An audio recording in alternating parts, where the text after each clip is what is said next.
कपड़े धोने वाली बहू। शादी के पहले से ही विभा को कपड़े धोने का बड़ा शौक था। कभी नल के नीचे तो कभी तालाब के पास। अरे मेरी नीली वाली लुंगी नहीं दिख रही है। विभा की अम्मा, कहाँ रखी है लुंगी? अरे वो तो विभा ने परसों ही धोकर रखी थी आपकी अलमारी में, देखो वहीं होगी। वो ना मैंने आज धो दी, मुझे लगा कि गंदी हो गई होगी। अरे कैसे गंदी हो गई थी? उसे तो मैंने पहना भी नहीं। हे भगवान, इस लड़की के कपड़े धोने की आदत से परेशान हो गया हूँ मैं। जितना तो घर में राशन नहीं आता, उससे कहीं ज्यादा डिटर्जेंट पाउडर का खर्चा है। इसकी शादी करवा दो, शादी जाए अपने घर में ही करे काम, फिर चाहे घर के कपड़े धोने हो या पूरे गांव के। हाँ ठीक बोल रही हो, देखता हूँ मैं कोई लड़का। वो दिन भी आ जाता है जब विभा को देखने लड़के वाले आ जाते हैं। लड़की मुझे अच्छी लगी। होने वाली सास कहती है, बेटी अगर कुछ पूछना है तो पूछ लो। वैसे तो हमारी लड़की बहुत ही शर्मीली है, जो बोल दो वो मान लेती है, इसे क्या पूछना होगा। अरे कैसी बात कर रही हो माँ, मुझे इन लोगों के घर रहना है, सवाल तो कई है। हाँ हाँ बेटा, पूछ लो ना, क्या पूछना है। आप लोगों के घर कपड़े कौन धोता है? सास का मुंह बन जाता है। देखो, अगर तुम ये कहना चाहती हो कि तुम्हें कपड़े धोने नहीं आते तो सुन लो, कपड़े मैं ही धोती हूँ, लेकिन तुम्हारे आ जाने के बाद मैं रुमाल तक नहीं धोऊंगी। अरे चुप रहना भाग्यवान, बहू बेचारी घर आई नहीं, उसे डराना शुरू कर दिया। वो क्या है ना बिटिया, अभी तक तो ये कल्लू की माँ ही धोती थी, लेकिन अब तुम्हारे पापा तो दहेज में वॉशिंग मशीन देंगे ही। तभी विभा की माँ बोल पड़ती है, सवाल भी पूछा तो क्या। वैसे भाई साहब, मशीन की तो फिर भी कपड़े धोने की कैपेसिटी होती है। मतलब जो बिटिया दे रहे हैं ना विभा, इसे कपड़े धोने का बहुत शौक है। ये आप लोगों के क्या, आस पड़ोस गांव मोहल्ले सबके कपड़े धो दे और उफ तक ना करे। बाहर देखा नहीं आपने कितने कपड़े सूख रहे हैं?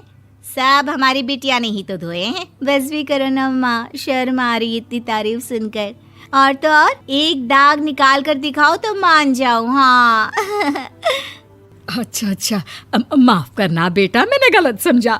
हमें तो रिश्ता बहुत पसंद है। और ऐसे जुड़ जाता है रिश्ता कपड़े धोने का शौक रखने वाली विभा का। उसकी शादी हो जाती है कोयला फैक्ट्री में काम करने वाले कल्लू के साथ। शादी के बाद अचानक विभा चिल्लाती हुई सास के पास आती है। सासू माँ, अरे सासू माँ कहाँ है आप? ये तो धोखा है, धोखा दिया आप लोगों ने मुझे।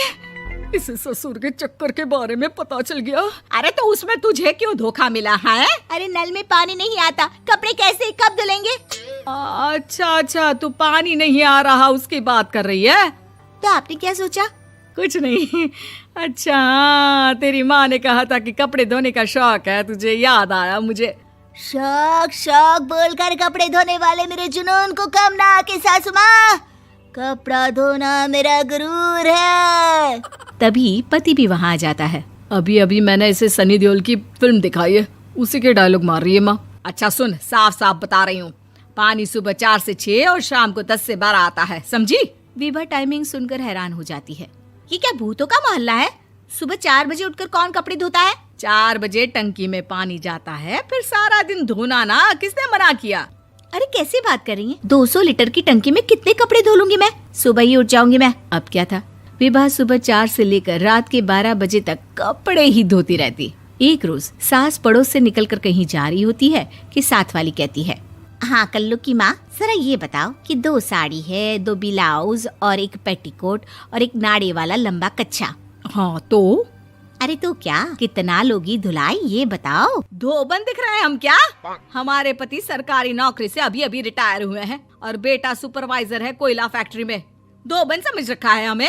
हाय रे कल्लू की अम्मा, माफ कर दो, वो तो मोहल्ले में यही सब बता रहे थे कि तुमने बहू को कपड़ा धुलवाने के काम में लगा दिया है। सास को पड़ोसन की बात सुनकर गुस्सा आ जाता है। वो घर पहुंचती है जहां घर के बाहर ही इतने सारे कपड़े सूख रहे होते हैं जितने कि किसी धोबन के घर पर। अरे ओ कल्लू की दुल्हन, बाहर निकल।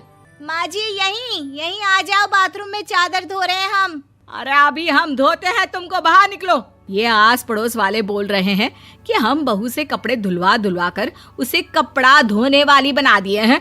अरे छोड़ो ना माँ जी, किन लोगों की बातों में आती हो? आस पास के लोगों का तो काम ही होता है कि वो किसी तरह सास बहू को लड़ा दे। बहू सारे घर के कपड़े धोती है, ये क्या कम है? बोलिए।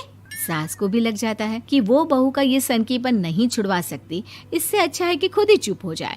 एक रोज सास और बहू मंदिर जाते हैं, जहाँ सास की साड़ी वहाँ खड़ी भीख मांगने वाली से मिलती है। माँ जी क्या बात है, आपकी साड़ी उस भिखारन से कितनी मिल रही है ना? हाँ हाँ देखो तो, दोनों की साड़ी मिल रही है। क्या बात है कल्लू की अम्मा, तुम खुद को तो अफसर की बीवी बताती हो और ऐसी सिंपल सी प्लेन साड़ी पहनकर घूमती हो। सिंपल और प्लेन नहीं है ये साड़ी। तो क्या सोने के धागे से फूल बने हैं? कुछ भी सासू माँ, कुछ भी। हाँ बने थे इस साड़ी में सोने के धागे से फूल। मेरे पति लेकर आए थे मद्रास से स्पेशली मेरे लिए 10,000 की। ताहे भाई साहब इस भिखारन के लिए भी सेम टू सेम साड़ी लेकर आए होंगे 10,000 की।